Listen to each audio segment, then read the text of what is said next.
Message ஒன்று வந்துருக்கு. அந்த மெசேஜில் பார்த்தீங்கன்னா டிராஃபிக் வைலன்ஸ்னு காட்டுறீங்களா. டிராஃபிக் வைலன்ஸ்னு வந்து நார்மல் மெசேஜ் ஃபோன் நம்பரில் வரும். இந்த ஃபோன் நம்பரில் வந்து எனக்கு டவுட் வந்துச்சு. சரி சொல்லிட்டு இந்த மெசேஜை வந்து நம்ம வந்து கிளிக் பண்ணோம். கிளிக் பண்ணதில் பார்த்தீங்கன்னா என்னோடய கார் நம்பர் போட்டு கீழே வந்து ஏதோ லிங்க் இருக்குது. அந்த லிங்க்கை வந்து நான் டவுட்டு தான் நான் வந்து அதை கிளிக் பண்ணலை. சரிங்களா. நீங்கள் வந்து உங்களுக்கும் அந்தமாரி மெசேஜ் ஏதாவது வந்துச்சுன்னா நீங்களும் கிளிக் பண்ணாதீங்க. நான் வந்து உடனே கிராஸ் செக் பண்ணுறதுன்னு சொல்லிட்டு என்ன பண்ணால் ஆப்பில் போய்ட்டு நம்ம வந்து நம்மளோட வெஹிக்கிள் நம்பரை போட்டு நம்ம செக் பண்ணதில்லை. எந்த ஒரு கேஸ் எதுவும் வரல அப்படின்னு காட்டுது. ஒரு வாட்டிக்கு 2 வாட்டி செக் பண்ணோம். அப்போ எந்த ஒரு கேஸ் இல்லைன்னு காட்டுது. உங்களுக்கும் இந்த மாதிரி ஏதாவது மெசேஜ் எதுவும் வந்துச்சுன்னா நீங்கள் பயப்படாமல் தைரியமாக நீங்கள் வந்து கார் செக் பண்ணி நீங்கள் வந்து இது பண்ணிக்கோங்க.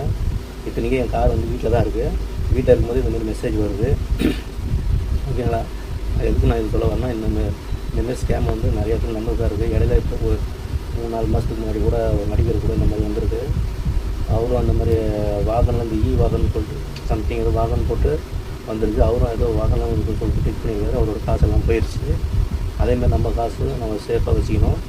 எந்த ஒரு லிங்க் வந்தாலும் தயவுசெய்து எந்த அஃபிஷியலாக செக் பண்ணிக்கோங்க. செக் பண்ணிவிட்டு அதுக்கப்புறம் நீங்கள் வந்து அதுக்கப்புறம் நடவடிக்கை எடுத்துங்க.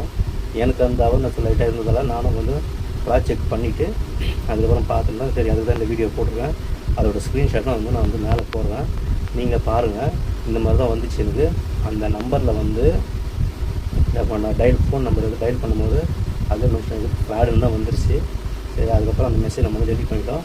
இந்த மாதிரி மெசேஜ் வந்து நீங்கள் வந்து பேனிக் ஆகாதீங்க, பயப்படாதீங்க. பயப்படாமல் நீங்கள் அந்த கிராஸ் செக் பண்ணலாம். சரிங்களா. ஓகே ஃப்ரெண்ட்ஸ், பாய்.